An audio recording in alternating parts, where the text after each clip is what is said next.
할렐루야. 오늘은 요한복음 강의 19번째 시간입니다. 19번째 시간으로 믿고 가는 길 이런 제목으로 하나님의 말씀을 같이 상고하겠습니다. 우리 먼저 말씀 듣기 전에 옆 사람하고 한번 인사했으면 좋겠습니다. 오늘 이렇게 인사하실까요? 교회 참 잘 오셨습니다. 이렇게 인사하실까요? 교회 참 잘 오셨습니다. 참 잘 오셨습니다. 앞뒤 분들하고도 인사하시고요. 네, 참 잘 오셨습니다. 여러분 정말 잘 오신 줄로 믿습니까? 네. 제가 왜 이렇게 인사하자고 했냐면 교회를 와도 그냥 올 수 있어요. 어떤 이는 믿고 올 수 있고요. 믿음이 없어도 교회는 올 수 있습니다. 내 발걸음으로 차 타고 오면 되니까요. 그러나 믿고 오는 길하고 그냥 오는 길은 갈 때가 달라져요. 우리가 어디를 가든지 가는 곳에 대한 믿음이 있을 때 우리는 그곳에서 그것에 대한 어떤 혜택을 받고 돌아옵니다. 극장에 가면 좋은 영화를 볼 거다. 그래서 이렇게 영화를 통해서 어떤 메시지를 듣고 위로를 받고 또 즐거움을 얻고 돌아올 수 있는 거죠. 교회도요, 그냥 오면 사람 만날 수 있고 교회 터를 밟고 갈 수는 있지만 믿고 오면 이 집의 주인이신 하나님을 만나게 될 줄로 믿습니다. 우리가 교회 왔는데 하나님 어디 계시? 하나님을 만난 적 없고 사람만 만난다면 물론 믿음의 초기에 우리가 처음 믿을 때에 그럴 때 우리가 그럴 수 있습니다. 그리고 사람 만나는 게 잘못된 것도 아니고요. 그러나 우리가 하나님을 만나고 그리스도의 은혜를 힘입고 사람을 만나고 또 교제하고 그런 것들이 유익하지. 여기는 믿고 옴으로 아버지를 만나는 장소일진데 그냥 와서 믿음으로 볼 수 있는 아버지를 만나지 못하고 돌아간다면 그건 우리는 사실은 헛걸음한 거 아니겠어요. 그래서 참 잘 오셨습니다. 교회에 이렇게 인사할 때에 여러분 우리는 어떻게 왔냐면 그냥 온 게 아니라 차 타고 온 게 아니라 우리는 믿고 온 줄로 믿습니다. 이제 그 믿음의 내용이 뭔지를 같이 얘기하고 우리 인생이 믿고 가는 길이라고 하면 우리는 어떤 태도를 가지고 가야 하는 것을 오늘 이 말씀을 통해서 같이 보려고 합니다. 오늘 말씀은 예수님께서 행하신 두 번째 표적이라고 오늘 요한복음은 기록하고 있습니다. 여러분 설교 노트를 보시고 두 번째 표적 우리 54절의 말씀 이 말씀을 같이 읽겠습니다. 이것은 예수께서 유대에서 갈릴리로 오신 후에 행하신 두 번째 표적이니라. 아멘.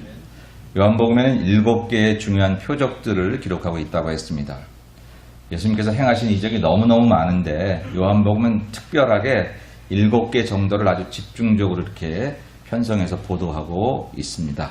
70개 아니라 700개, 7000개도 더 될 텐데 요한복음 마지막에 보니까 아버지께서 행하신, 예수께서 행하신 일을 기록하자면 이 하늘 아래 이 땅에다 모자랄 거라고 그렇게 얘기를 했지만 그럼에도 불구하고 요한복음 21장 가운데 기록한 그런 내용은 주로 7개의 큰 표적을 얘기하고 있는데 그 중에 이제 두 번째 표적이 바로 오늘 왕의 신하의 아들을 고치신 표적입니다. 그럼 첫 번째 표적은 뭐였죠? 네, 가나의 혼인잔치. 가나에서 베풀어진 그런 혼인잔치 얘기입니다. 여러분 요한복음은 이렇게 7개의 표적을 중심으로 또 7개의 강화를 중심으로 이어져 있기 때문에 지역이 왔다 갔다 해요. 우리가 마태, 마가, 누가를 공간복음이라고 말하고 이 공간복음을 통해서 우리가 보는 것은 예수님께서 주로 갈릴리 지역 거기서 활동하시다가 이제 마지막 사역의 일주일을 앞두고 예루살렘으로 내려오신 것처럼 그렇게 우리가 봅니다. 이스라엘의 지도를 말하자면 북쪽이 갈릴리, 중간이 사마리아, 그리고 남쪽이 유대 아닙니까? 주로 북쪽에서 활동을 하셨어요. 갈릴리 지역을 중심으로. 그러다가 마지막에 십자가 지시기 위해서 이제 예루살렘으로 오신. 그래서 한 번 정도 예루살렘에 내려오셨다. 그렇게 사역 중에는 그렇게 기록하고 그렇게 볼 수 있는데 요한복음을 보니까 아니에요. 북쪽에 계시다가 남쪽에 계시고 갈릴리에 계시다가 예루살렘에 계시고 여러 번 왔다 갔다 하신 사건들을 볼 수 있습니다. 우리는 요한복음 2장에서 첫 번째 표적을 갈릴리 가나에서 행했다. 갈릴리, 즉 이스라엘의 북쪽에서 행한 사건으로 보고 있습니다. 근데 그 가나의 물을 포도주로 만든 그 사건 바로 다음에 나오는 사건이 뭐예요? 예루살렘 성전 정화 사건입니다. 이건 남쪽이잖아요. 예루살렘은 유대 지방에 있지 않습니까? 그죠? 남쪽 지방에. 그리고 거기서 니고데모를 3장에서 만나시고 그리고 교훈하신 다음에 4장에 다시 남쪽 예루살렘에서 북쪽을 향해서 중간에 사마리아라는 지역을 거쳐가면서 만났던 여인의 이야기, 사마리아 여인의 이야기를 우린 4장에서 공부했습니다. 그리고 이제 오늘 4장 마지막 부분에서 그 사마리아를 거쳐서 다시 북쪽 갈릴리 가나로 돌아오신 예수님을 이야기하고 있습니다. 그래서 오늘 본문의 46절에 보면 예수께서 다시 갈릴리 가나에 이르시니, 처음 표적을 행하셨던 그곳에 다시 이르시니 전에 물로 포도주를 만드신 곳이라, 이렇게 일단 배경을 설명하고 있습니다. 그런데 그곳에 누가 찾아왔습니까? 왕의 신하가 있어 그의 아들이 가버나움에서 병들었더니, 왕의 신하가 있는데 이 신하의 아들이 병들어서, 가버나움에서 병들어서 47절에 그가 예수께서 유대로부터 갈릴리로 오셨다는 것을 듣고 가서 청하되, 가버나움에서 가나로 와서 직접 청했다는 겁니다. 내려오셔서 내 아들의 병을 고쳐주소서 하니 그가 거의 죽게 되었습니다. 이런 장면이 이제 오늘 이야기의 시작입니다. 우리는 여기서 두 번째 표적이 왕의 신하의 아들을 고친 표적이다, 이렇게 기억하면서 이 왕의 신하라고 하는 이 신분에 좀 주의해 볼 필요가 있습니다. 사실 모든 백성들은 다 왕의 신하일 수 있고 모든 군인들은 다 왕의 군사일 수 있습니다. 그런데 여기서 왕의 신하다라고 표현된 그 헬라어 단어가 뭐냐면 바실리코스라고 하는 단어인데, 바실리코스라고 하는 그런 헬라어인데, 이 말은 어떤 뜻을 가리키고 있냐, 일반적인 군대나 일반적인 신하를 말하는 게 아니라 혈연으로 연결되어 있거나 아니면 정말 고위 신분으로 연결되어 있는 그런 신하들을 말하는 것입니다. 그러니까 왕의 신하들 중에서도 혈연이든지 그의 가족이나 친척, 뭐 일가든지 아니면 오피셜한 그런 직임을 갖고 있지만 아주 고관 대작이 돼서 그 누구도 함부로 할 수 없는 그런 권세와 그런 큰 힘을 가진 그런 신하를 얘기할 때 이 바실리코스라고 하는 단어를 썼고, 우리말로는 그냥 왕의 신하다 이렇게 표현을 했다는 거예요. 그러니까 이 사람은 지금 권세를 가지고 있는 것입니다. 지금 이 왕이라는 것은 누구냐면 갈릴리를 다스리고 있던 헤롯이라는 왕을 얘기하는 거예요. 근데 이 헤롯은 예수님 어렸을 때, 예수님 태어나셨을 때 동방으로부터 박사들이 와서 유대인으로 왕으로 나시니까 누구냐 그러니까, 아니 내가 왕인데 유대인의 왕으로 나신 이를 찾아? 그러면서 어린 예수님을 찾아서 죽이려고 했다가 못 찾으니까 아기들을 막 죽게 만들었던 헤롯 대왕의 아들들입니다. 그 당시 헤롯 대왕은 이스라엘 전체를 통치했고, 그리고 그 후로 그가 죽자 그 아들들이 나라를 나눠서 분봉왕으로 이렇게 군데군데 통치하고 있었는데, 이 갈릴리 지역을 통치하고 있던 그런 왕이 바로 또 이름 같은 헤롯이라고 하는 그런 왕이, 그의 신하라고 하는 것입니다. 그런데 혈연이었다면 이건 친족이나 그러니까 뭐 권세가 하늘을 찌를 듯 할 것이고, 그리고 그것도 그냥 신하가 아니라 이 바실리코스라는 단어를 통해서 이는 왕의 총애를 받거나 막강한 힘을 가지고 있는 그런 신하였다라고 하는 것입니다. 그런데 그가 무명의 한 선지자에게 나사렛에서 자라서 그래서 목수 일을 하다가 이제 갓 사람들에게 나타나서 많은 그런 기적들을 일으키고는 있지만 아직 모든 힘과 능력을 이제 오피셜하게 가지고 있는 이 고관대작 왕의 신하가 찾아가서 머리를 조아릴 만한 그런 대상이 아닌 그 예수님에게 직접 갔다는 거예요. 뭐 때문에? 아들 문제 때문에. 그런 것 같아요. 아마 다른 문제 갖고는 가서 머리 안 숙였을는지 모르겠습니다. 자식 문제니까. 참 그게 부모 마음 아니에요. 자식에 대한 거는 누구에게 내 자존심이 어디 있어요. 내 자존심을 버리고라도 내 자식이 잘 되거나 내 자식이 어떤 문제를 해결할 수 있다면 그거 다 버리는 게 그게 우리들의 부모들의 마음 아닙니까? 그죠? 이분도 그런 마음을 가지고 있었던 것 같아요. 그래서 가버나움에서 가나로 내려갔다. 가버나움과 가나 사이의 거리는 한 34km 정도 된다고 합니다. 뭐 지금이야 한 20마일 정도 되는 그 거리가 여러분들 뭐 밥 먹으러도 쉽게 갔다 올 수 있는 그런 거리이기는 하지만 당시에 걸어 다녔던 그 사람들에게 결코 먼 거리는 아니었고, 가까운 거리는 아니었고, 그렇다고 또 못 갈 거리는 아니었던 이제 그런 거리였습니다. 그런데 이 왕의 신하가 이제 그곳에 찾아가서 예수님께 내 아들을 고쳐달라고 말합니다. 근데 예수님께서 순순하게 안 고쳐주시네요. 웬일인지. 예수님 말씀하시기를 사람들이 다 이렇게 표적을 보고 쫓아오느냐. 너희는 표적을 보지 않으면 믿지 않는구나. 이렇게 냉소적인 말씀을 하셨어요. 아마 왕의 신하가 올 때 혼자 오지 않은 것 같고 많은 사람들과 더불어 왔고, 그리고 예수님 계신 곳 그곳이 가나인데 그것은 예수께서 첫 번째 표적을 행하신 곳이고 그것이 이미 소문났고 웅성웅성 예수님에게 기대하는 것은 또 다른 표적이 안 보여주실까? 또 다른 기적을 안 행하실까? 그런 것들이 많은 관심사였던 것입니다.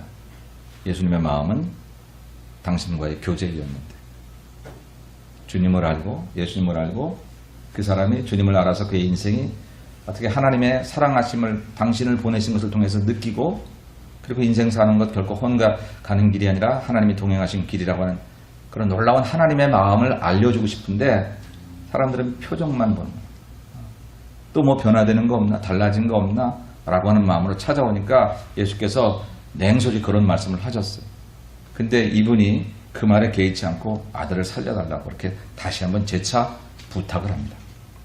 그때 예수님께서 그 얘기를 들으신 후에 내 아들이 살아있다 이렇게 말씀을 하시죠. 근데 이 사람이 그냥 가요. 여러분 가만 생각해 보면 성경 얘기니까 우리가 그냥 읽어 내려가지만 권세를 가진 사람이에요. 어떻게 생각하면 그냥 가버나움에 있어서 연락병을 보내서 무명의 한 선자를 오라 해도 와야 되는 사정이에요. 힘이 있으니까. 근데 직접 가서 청했잖아요. 이거 저한테까지 오셨습니까? 아마 또 다른 사람들은 그렇게 할 수 있는 사람들이 많았을 거예요. 그리고 지금 이러이러한 사정이 있어서 내 아들을 살려달라고 하면 다른 일은 몰라도 내가 당신의 아들을 살리는 일에 열심히 가서 내가 해보지요. 그리고 가야 마땅할 텐데 그런 것들을 아마 생각하고 기대하고 왔을런지도 모릅니다. 근데 예수님은 오히려 냉소적인 말씀을 하신 다음에 기껏 하신 말씀이 내 아들이 살아있다 이 말씀 하나 하셨어요. 그리고 돌아가는 것은 참으로 잘 이해가 되지 않는 얘기입니다. 그런데 돌아가다가 자기의 종들이 와서 당신의 아들이 살았습니다 라고 하는 그런 이야기를 듣게 되고, 그게 예수께서 말씀하신 그때 이루어진 시간임을 확인하고 그는 돌아가서 온 집안이 예수를 믿었다 이렇게 결론을 지으면서 이것이 예수께서 행하신 두 번째 표적이다 이렇게 얘기합니다. 저는 오늘 이 말씀을 통해서 믿고 가는 길, 우리 인생에 알고 가나 믿고 가나. 저를 돌아보니까 제가 신학을 할 처음 그때 주의종이 되겠다고 생각했던 신학교를 막 들어갔던 그때에 내가 한 30년 후면 LA에 가 있으리라 전혀 계획하지 않았고 생각하지 않았습니다. 여기 계신 여러분들 중에 불과 5년 전에 2년 전에도 여기 있으리라 계획하지 않았던, 알지 못했던 그런 길들, 또 여기 왔을 때도 예수 마을을 다 알아서 온 사람 없어요. 정 목사를 다 알아서 온 사람도 없고 성도들을 다 알아서 온 사람 없어요. 어찌 보면 우리들은 그동안 믿고 왔어요. 근데 가장 중요한 믿음이 없어 문제. 그렇게 우리는 믿음으로 살아가는 인생들인데 예수 그리스도 그분에 대한 믿음으로 가야 하는 길인데, 세상에 대한 믿음은 있는데 오히려 놀랍게도 예수님에 대한 믿음이 없어요. 여러분 오늘 차를 타고 오셨죠? 그 수많은 차들이 오며 가며 그렇게 마치 나하고 부딪힐 것처럼 다가오는 저쪽의 차편도 여러분들 안심하고 가는 길은 무엇입니까? 신호등에 대한 믿음 때문이었어요. 파란불이면 가고 빨간불이면 아무리 세게 달려오는 저 차도 분명히 설 거라는 믿음이 있었어요. 우린 기본적으로 그런 믿음을 갖고 있기 때문에 이 길거리에 그렇게 수없이 많은 차들, 내가 그 차에 대해서 하나도 모르고 저 차를 운전하고 있는 사람의 성격이 난폭한지 과격한지 우리 하나도 몰라도 안심하고 갈 수 있는 것은 빨간불, 파란불, 노란불, 그거에 대한 믿음만 가지고 있어도 우리가 가더라고요. 그 길을 왔어요. 그렇게 단순한 믿음만 가지고 있어도 우리의 가는 길을 걸어갈 수 있는 우리 인생들이 예수 그리스도 그분에 대한 믿음만 가지면 우리 인생길이 세상의 신호등보다 더 정확하게 성경에 일러주는 신호등을 따라, 말씀의 신호등을 따라 갈 수 있을 텐데, 놀랍게도 우리는 세상에 사람이 만든 신호등에 대한 믿음만큼도 하나님에 대한 신호등에 대한, 말씀의 신호등에 대한 믿음이 없어서, 하나님에 대한 믿음이 없어서 갈팡질팡 교회를 다녀도, 교회를 왔어도 하나님 안 계신 것 같고 모르겠고 그렇다라고 합니다. 물론 지금 여러분에게 그런 하나님에 대한 믿음이 안 생기거나 혹은 모르겠거나 그것이 잘못은 아닙니다. 그러나 그렇다고 인정하지 마십시오. 하나님은 가르쳐 주길 원하시고, 오늘 이 예배도 여러분이 마음을 열고 하나님 앞에 서면 어제까지 몰랐어도 오늘 보여주실 만반의 준비를 갖추시니까 성령께서 우리의 마음을 주장하실 터인데, 우리가 그 마음을 안 열어요. 늘 내가 해왔던 대로 늘 내가 생각한 대로 이 자리에 그냥 앉아있는 거예요. 오기는 왔어요. 가는 길이었는데 믿고 가는 길이 아니었어요. 교회 왔어요. 그냥 오기는 왔는데 믿고 오는 길이 아니었어요. 그냥 몸이 오는 길이었죠. 그러다 보니까 그냥 왔다 그냥 가는 인생이 될 때가 많다는 거예요. 제가 우리 성도를 향해서 기도할 때 그렇게 기도 많이 하잖아요. 하나님, 우리 성도들이 교회에 올 때 사람만 만나고 돌아가지 않게 하옵소서. 땅만 밟고 돌아가지 않게 하옵소서. 이곳에 오면 이곳의 주인 되신 우리 예수님, 우리 하나님의 얼굴도 때로는 배웠고 음성도 듣고 하나님 만나가고 돌아가게 하옵소서. 이것이 기도의 제목입니다. 근데 여러분, 그렇게 되기 위해서 오늘 여러분들이 아침에 눈을 떠서 교회에 가야 되겠다는 생각할 때 믿고 가는 마음으로 오셔야 됩니다. 그냥 올 수 있어요. 차 타고 올 수 있죠. 습관으로 올 수 있습니다. 근데 그렇게 오는 거 하고요. 오늘 하나님이 예배당에서 나에게 어떻게 말씀하실까? 난 잘 만난 적도 없고 모르겠는데 분명히 목사님 설교에 말하고 성경에 말했다고 또 만나신 많은 성도들이 얘기하니 그 집에 가면, 교회에 가면, 성전에 가면 하나님이 나를 반겨주신다고 하는데 오늘 어디서 어떻게 나를 반겨주실까? 여러분 한번 그걸 믿어보세요. 그래, 분명히 그럴 거야. 내가 그동안 눈이 열려서 못 봤으니까. 내가 못 본 거지 안 계신 게 아니니까. 오늘 내가 믿으면 내 눈이 열려서 그것을 보게 될 거야 라는 믿음으로 여기 오실 때에 사랑하는 아들에게 딸에게 당신의 모습을 안 보여주시지 아니하시고 보여주기를 기다리셨다가 우리가 마음만 활짝 열면 저절로 그 하나님이 보게 될 줄로 믿습니다. 믿고 가는 길로 가야 되는 거예요. 그런데 예수님의 책망은 뭐냐면 너희들 표적만 봤다 하는 책망. 우리 그 책망을 다시 한번 들어보십시다. 이번에 보니까 표적과 기사를 보고 믿는 신앙에 대해서 말씀하셨는데 48절의 말씀을 같이 봅니다. 예수께서 이르시되 너희는 표적과 기사를 보지 못하면 도무지 믿지 아니하리라. 아멘. 예수님이 이렇게 말씀하셨어요. 여러분, 보통 우리가 예수님이 얼마나 사랑 많으신 분이에요. 보통 예수님의 성품을 생각해보면 아들 문제 때문에 왔는데 뭘 따지시나 이렇게. 아들이 죽게 돼서 온 그 부모의 마음을 예수님 왜 모르시겠어요. 와서 실수를 하든 뭐 딴소리를 하든 그렇구나. 얼마나 힘들었을까. 당신 얼마나 힘들었어. 아들이 그렇게 죽게 되는 꼴을 봤으니 걱정 마라. 내가 고쳐줄게. 이렇게 말씀하시면 얼마나 좋을까. 그렇죠? 근데 예수님께서 너희는 표적과 기사를 보지 못하면 도무지 믿지 아니하리라 그랬어요. 표적과 기사를 보지 못해. 왕의 신하가 찾아온 것은 아들이 살아나려고 하는, 죽을 것 같은 아들이 살아날 거라는 표적을 보기로 온 것이 사실입니다. 그리고 많은 사람들이 그분 예수가 그런 일을 했다고 하는 이야기들 때문에 왔고 또 다른 많은 사람들도 또 쳐다보는 거예요. 또 그런 일이 나나 보자. 근데 예수님은 이 말씀을 하셨어요. 까닭은 무엇입니까? 내가 행하는 표적을 보기 전에 나를 보면 안 되겠니? 내가 행하는 기적을 네가 경험하기 전에 나를 먼저 경험하면 안 되겠니? 우리가 어떤 사람을 만날 때 그 사람에게 돈을 빌릴 수 있고 그 사람의 능력을 빌릴 수 있지만 그 사람을 만나는 것보다 중요하지 않습니다. 어떤 사람을 만나면 정말 깊이 있는 만남을 갖게 되면 나 어려울 때 내가 빌려달라 하지 않아도 도와달라 하지 않아도 그 사람이 도와줄 수 있고 빌려줄 수 있고 함께 할 수 있고 우리가 같은 배를 탄 건데 그렇게 다가올 수 있습니다. 그러나 한 번 돈을 빌릴 수 있을런지 모르지만 그것만 빌리고 그 사람을 만나지 못하면 그 다음에 또 빌려달라고 할 때 거절을 당할 수 있으며 나 스스로도 빌려준 돈이 고맙지 그 사람의 인격이나 삶을 통해서 받는 은혜가 없어. 예수를 믿는데 아프든 내가 건강한 게 귀한 거긴 하지만 내 건강에만 초점을 맞추면 나를 치료하실 예수님을 만나지 못하면 건강한 그 다음에 그 건강 가지고 바로 살지도 못하고 내 마음대로 살기도 하고 다시 예수님에 대한 인격적인 교제가 없고요.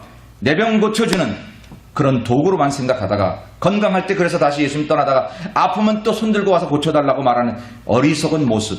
수많은 사람들이 표적을 믿고 신앙생활하는 것은 바로 그런 거라고 하는 거예요. 예수님 그것을 원하지 않으셨어요. 예수님에게 문제는 병을 고쳐주는 건 문제가 아니었어요.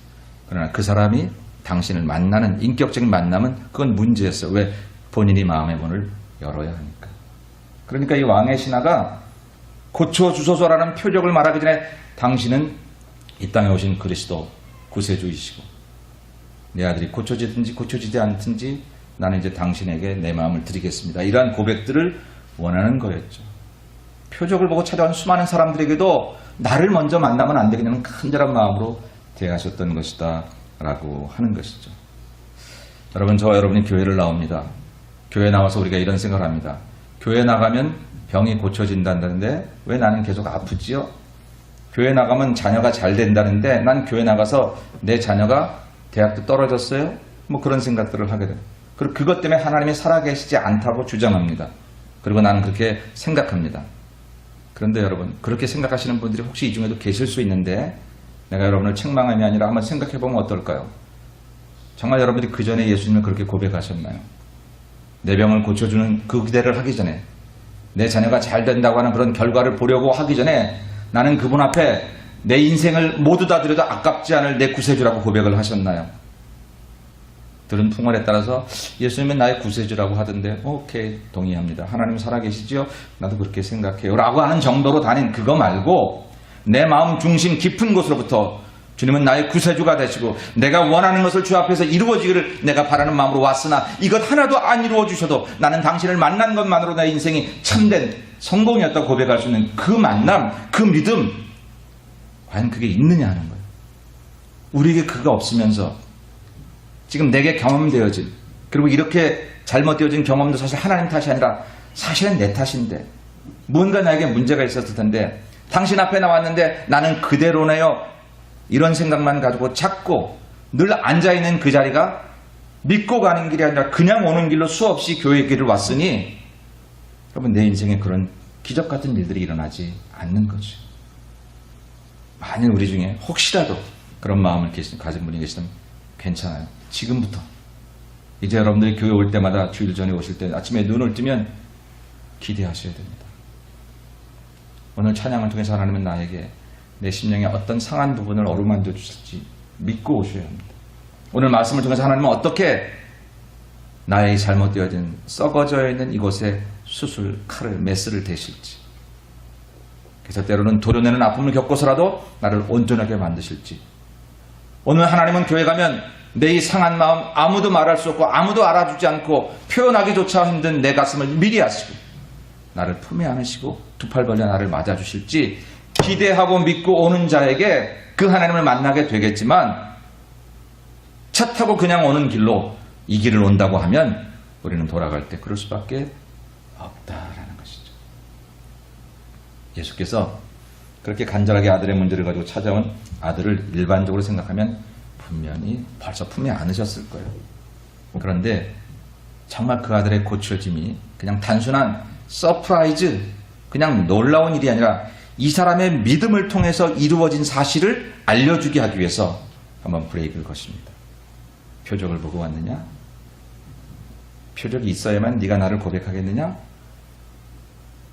예수님과 이 신하가 서로 마주 앉아서 신앙 고백을 한 건 없지만 오늘 성경이 짤막하게 기록하고 있어. 실제적으로는 더 많은 이야기가 있을런지 모르지만 그 이야기의 핵심은 뭐냐면 주님과 이 왕의 신하가 마치 신앙 고백을 나누신 거예요. 너 나를 믿을 때 표적이 없으면 못 믿겠니? 네 삶이 달라진 게 없으면 나를 하나님이라 인정하지 않겠니? 아프던 네가 건강해지지 않으면 내가 능력자라고 생각이 되지 않니?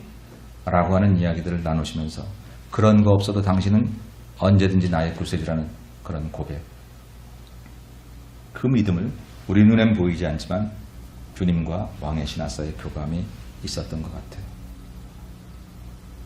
사실은 이런 말씀을 하시면 이 사람이 기분 나빠 돌아갈 수 있습니다. 더군다나 자기는 권세를 가진 입니다. 그냥 돌아가지 않고 잔말 말고 나를 따라오라고, 내 아들이 죽게 됐다고 큰 소리를 치고 따라가면 아마 다른 많은 사람들은 야, 아들을 너무너무 사랑하니까 저렇구나, 이렇게 오히려 좋게 볼 수도 있는 거고요. 권력으로 말하면 이 무명의 선지자가 안 따라갈 수 없을 것입니다. 적어도 그 땅에서 선지 활동을 하고 예언 활동을 하려고 하면 지금 우리는 우리의 구세주이신 것을 알지만 그 당시에 그 상황으로 보면 권력을 가진 자가 끌고 갈 수도 있는데 이 사람은 그렇게 하지 않았어요. 마음 상해하지도 않았어요. 다시 예수님께 내 아들을 살려달라고 마치 구걸하다시피 말씀을 하셨다라고 하는 것입니다. 여러분, 이 왕의 신하의 가장 귀한 점은 뭐냐면 본질을 잃어버리지 않았어요. 예수님 앞에 예수님 얘기를 듣고 들으려고 나왔는데 마음 상하는 일이 생겼어요. 에라 모르겠다, 등을 돌릴 수 있습니다. 안 들으려고 할 수 있습니다. 그리고 내가 예수님 앞에 헌신하려고 왔는데 아무개 때문에, 그 일 때문에, 보기 싫은 사람 때문에, 복잡한 문제 때문에 오늘 오다가 부부싸움에서 나는 예배를 드릴 수가 없고 내 마음이 상했다고 그리고 주의 말씀과 예배를 거부할 수도 있습니다. 가끔씩 젊은 부부들이 같이 오다가 괜히 별것도 아닌 말다툼으로 핸들을 확 꺾어서 드라마에서 보는 것처럼 집에 돌아가요. 사랑하는 여러분, 주님 앞에 나오는 게 본질인데, 예수님 말씀 듣는 게 본질인데, 본질 아닌 것들이 내 마음을 상하게 할 때 그것을 그대로 방치해서 내 마음이 이렇게 상한데 앉아서 괜히 거짓말처럼 앉아있는 것보단 안 듣는 게 가식적이지 않고 착하지. 천만의 말씀이에요. 절대 그렇지 않습니다. 여러분의 상한 감정들과 상한 마음들을 하나님의 은혜가 못 이길 것 같아요? 못 감싸주실 것 같아요? 내가 그렇게 믿으니까 돌아가니까 안 되는 거지. 내 마음이 아무리 상했어도 누가 아무리 내 마음을 갉아먹고 예배당에 앉아있지 못하게 만든다고 할지라도 그저 내가 하나님을 믿고 가는 길로, 그래도 거기 하나님 계신데, 더 크신 분이 계신데 그 앞에 가기만 하면, 이 모든 것 나는 방법이 없지만 하나님이 나를 해결해 주시겠지라고 와서 앉아있기만 하면 크신 하나님의 은혜가 내 엉클어진 마음들, 헝클어진 마음들을 착 부셔서 올 때와 갈 때가 달라지게 할 터인데, 우리가 어줍지 않게 이런 마음으로 가 앉아있는 것보단 나는 가식적이지 않게 돌아가겠어, 안 되는 소리를 우리가 하고 그렇게 한다는 것. 사랑하는 여러분, 여러분이 믿고 여기를 오시면 저와 여러분이 가지고 있는 어떠한 인생의 문제도 우리 하나님보다 크지 않으며, 어떠한 우리의 마음의 상함도 하나님의 은혜를 받고 말씀을 듣는 길에 장애가 될 수 없음을 믿고 오시는 길이 되어야 될 줄로 믿습니다. 누구 때문에 예배를 안 드려요? 누구 때문에 말씀을 못 듣겠어요? 누구 때문에 교회를 못 가겠어요? 있을 수 없는 일입니다. 내가 믿는 하나님이 그 사람보다 작나요? 내가 믿는 하나님이 그 문제보다 작을 수 없습니다. 믿고 오십시오. 어떤 문제를 가졌든, 어떤 상황에 있든지, 어떤 선이 있든지 믿고 오셔야 합니다. 누가 붙잡는다고 갑자기 약속이 생겼다고 그렇게 올 수 있는 정도의 취급을, 내가 주일날 교회를 그렇게 취급을 하니까 내 인생에 하나님이 주시는 은혜를 내가 그렇게 못 받지요. 여기 믿고 가면 내 인생에 어떠한 문제도 하나님의 손안에 있음을 고백하고 나오는 자들에게 하나님은 놀라운 예비하신 은총을 허락해 주실 줄로 믿습니다. 우리에게 중요한 것은 내가 여기서 무엇을 얻을 수 있을까가 아니라 내가 만난 예수님이 누군가인가에 대한 깨달음입니다. 오늘 그것을 깨달으시면 깨닫고 난 다음에 고백하게 될 것은 그분 안에 모든 것이 있구나 하는 것을 경험하게 될 거예요.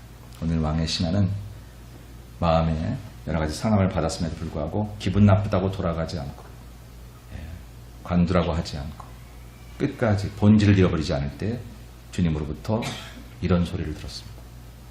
3번입니다. 믿고 가는 길. 50절 말씀을 같이 읽어보십시다.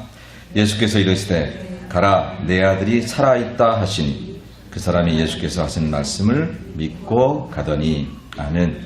결국 들은 말씀, 정말 듣고 싶었던 말씀, 그 말씀을 들었어요. 가라, 내 아들이 살아있다 하시는 예수님의 말씀을 들었다라고 하는 얘기입니다. 그 어떠한 사람도 이 사람에게 그 얘기를 해주지 못했는데 오늘 주님 앞에 나왔을 때 결국은 그 말씀을 들었어요. 그리고는 어떻게 했어요? 믿고 갔다 그랬습니다. 믿고 갔다. 근데 여러분 가만 보세요. 저는 이 믿고 가는 길이 이 사람의 기대와 다른 길이었다고 생각해요. 왜? 어떤 기대를 가지고 왔을까요? 가버나움에서 가나의 예수님께 찾아올 때는 아마 예수님을 모시고 가려고 그랬을 거예요. 그렇죠? 가서 좀 보는 현장 앞에서 뭔가 이렇게 막 기도. 제가 한국에 있을 때 일일이 다 신방을 못하니까 전화로 신방하면 나중에 불평이 들리시는 분들이 계시더라고요. 오셔서 기도해줘야지 전화로 기도하지.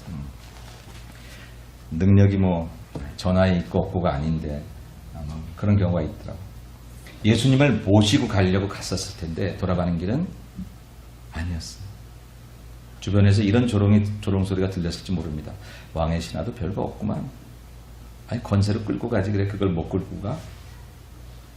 살아있다고? 우리가 지금 죽는 걸 보고 왔는데 어떻게 그 말 한마디 믿고 가? 그 말 한마디 믿고 가려고 그래 여기까지 찾아왔단 말이야? 라고 얘기할지 모릅니다. 근데 이 사람은 그런 판단을 못할 사람이 아닌데, 그런 기대를 안 했던 사람도 아닌데 예수의 말씀 단 한마디, 내 아들이 살아있다 하신 그 말씀을 믿고 갔다. 이 말씀을 보니까 이는 그 안에 예수님을 구세주로 고백하는 믿음이 생겨진 거예요. 예수께서 그 전에 그것을 확인하고 싶으셔서 너희들은 어떻게 표적과 기사를 봐야만 믿느냐. 지금 이 사람은 표적과 기사가 없는데 아들이 살아났다고 하는 소식을 먼저 들은 것도 아닌데 가라고 할 때 아무 말 없이 갔다라는 거예요. 어쩌면 이 길이 사람들이 조롱하는 길일 수도 있는데 우리가 예수 믿고 교회를 나오면서 막 전도할 때 교회 나오면 건강해집니다 뭐 이런 얘기도 하고 그러잖아요.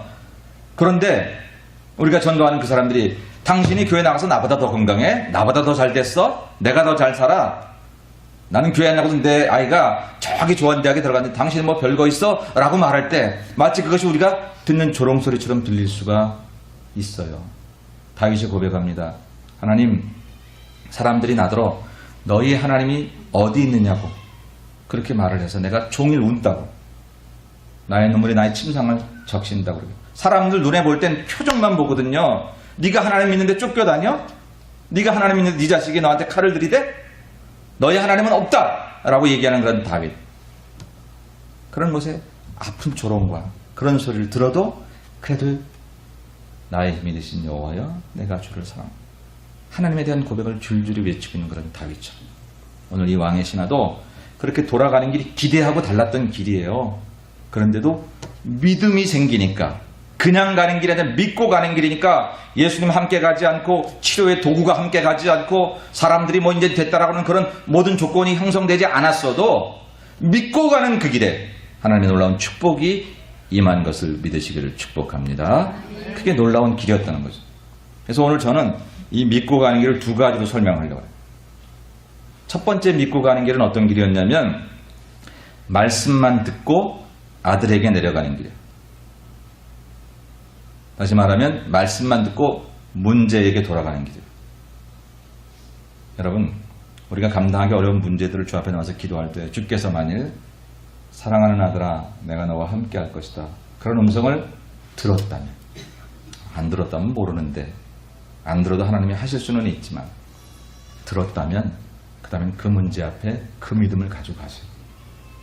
그것을 받았는데 돌아서면서 그 믿음이 없어지고 다시 또 불안에 떨고 가는 그런 믿음이 아니라 믿고 가는 거예요. 하나님 나와 함께 하시겠다. 사업 시작할 때 하나님이 주신 사업이다라고 말했으면 하나님의 방법대로 가는 거예요. 잘 될 거를 믿는 게 믿음이 아니라 하나님이 하실 것이니까 하나님의 방법대로 이 사업을 하겠다. 이 직장 생활을 하겠다. 그게 믿음이에요. 우리가 착각하고 있어요. 내가 얻고 싶은 거를 얻고 싶을 때 1시간 기도하니까 안 되니까 2시간 기도하면 이것이 얻어지겠지. 물론 그것도 믿음의 한 내용이긴 하지만 그것을 더 1시간 더 느렸다고 하는 게 믿음이 아니라 내가 아무런 방법을 다 동원해도 아니 사람들 보니까 편법을 써서라도 잘 될 수 있는 길이 있는데 하나님이 나를 잘 되게 하신다고 약속하신 이 사업일진데 어찌 내가 세상의 방법을 통해서 결과만을 잘 됐다고 생각할 수 있겠는가? 내가 당장 손해를 보는 것 같아도 하나님의 방법대로 하나님의 뜻대로 내가 이것을 해나가면 어떻든지 의인은 기근한 때에도 풍족하겠다고 말씀하신 약속이 이루어지리라 라고 생각하고 나가는 게 그게 믿음으로 가는 길이죠. 그게 믿음으로 가는 길이에요.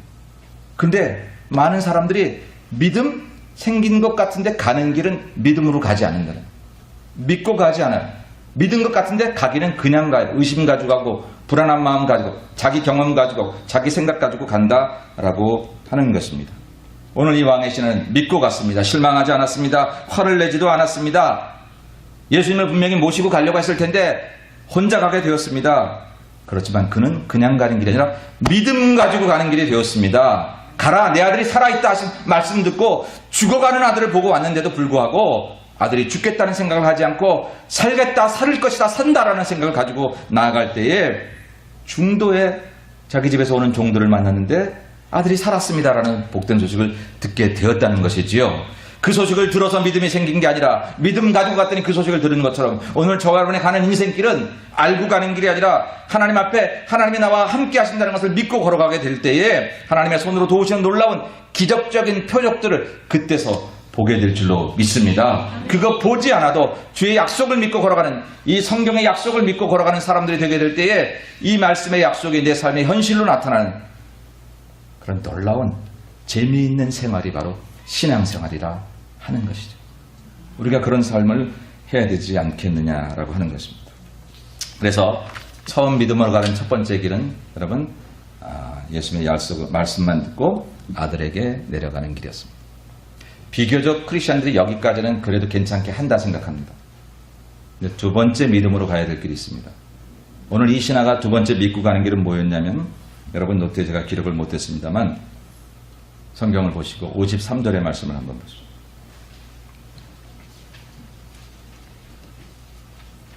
53절의 말씀을 같이 한번 읽어보겠습니다. 시작.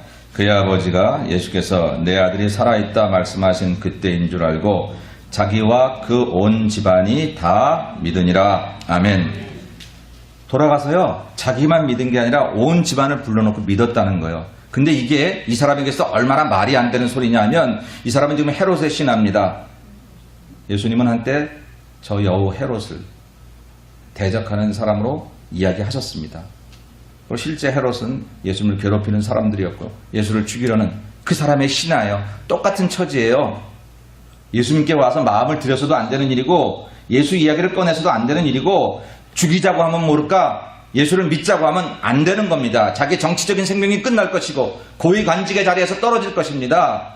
그럼에도 불구하고 그가 믿었다는 거예요. 뿐만 아니라 온 가문 식구들을 불러놓고 믿었다는 거예요. 그때 온 가문 식구가 아멘 그렇게 했겠어요? 정신 나갔네, 정신 나갔네.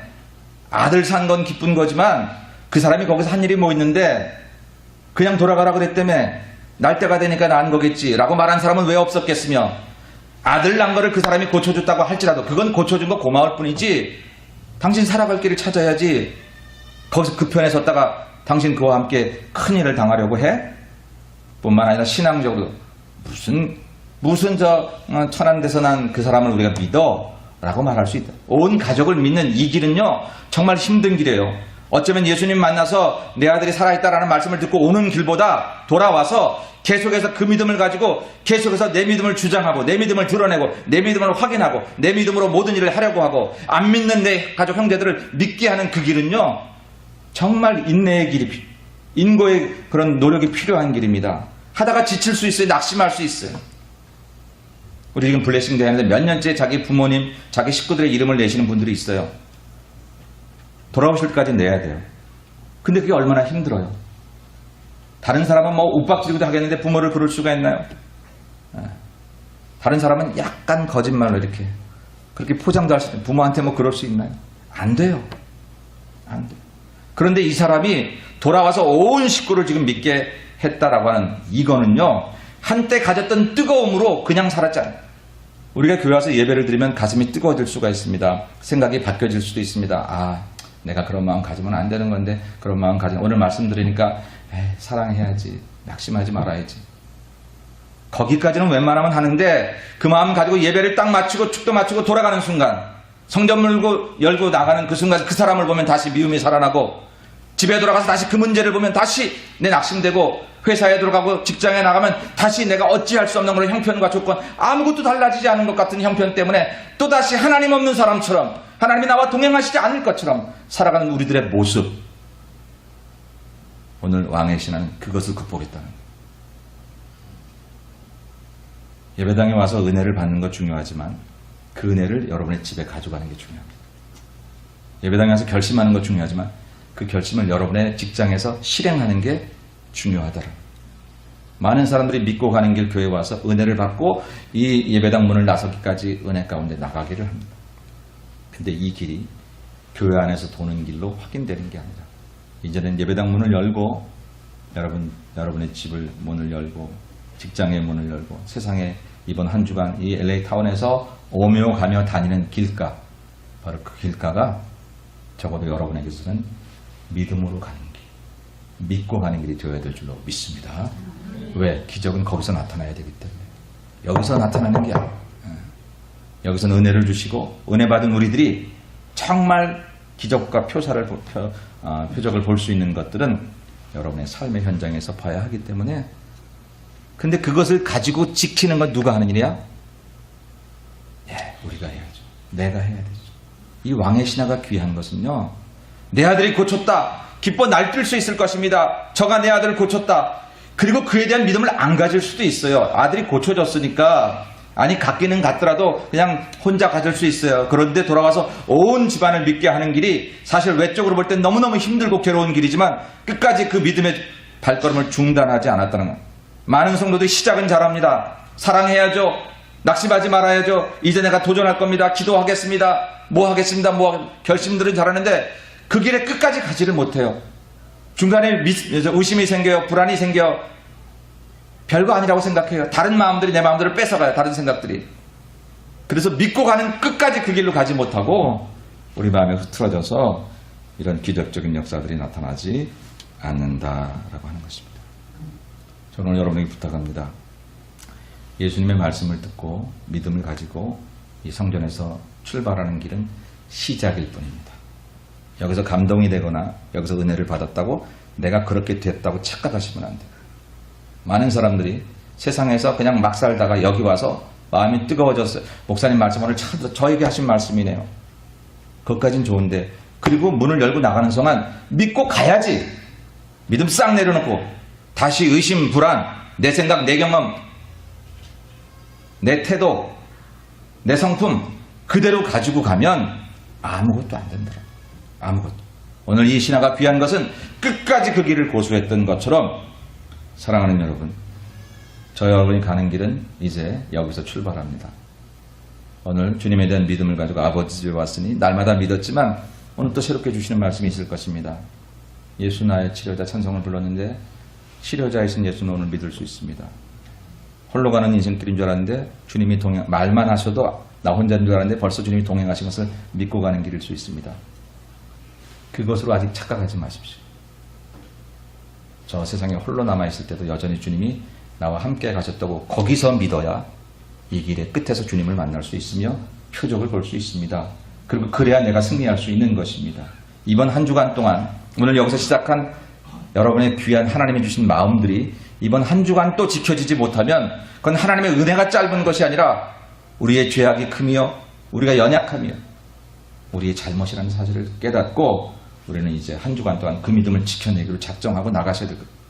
사랑하는 여러분, 여러분의 집으로 그냥 가지 마십시오. 하나님에 대한 믿음을 가지고 믿고 가십시오. 내 집이지만 그러나 하나님이 계신 우리의 집입니다. 믿고 가시오. 내일 직장에 나갈 때 그냥 가지 마십시오. 믿고 가셔야 됩니다. 내 직장에 여러 가지 어려운 문제가 있어도 내가 하나님의 사람으로 올곧게 서고 오히려 저들을 대적함이 아니라 내가 다 품에 안을 수 있는 내 직장, 내 모든 상사 또 모든 사람들이 될 수 있다고 그렇게 믿음으로 가시면 바로 그곳에서 하나님의 표적들은 나타나게 될 것이에요. 문제는 바로 나였어요.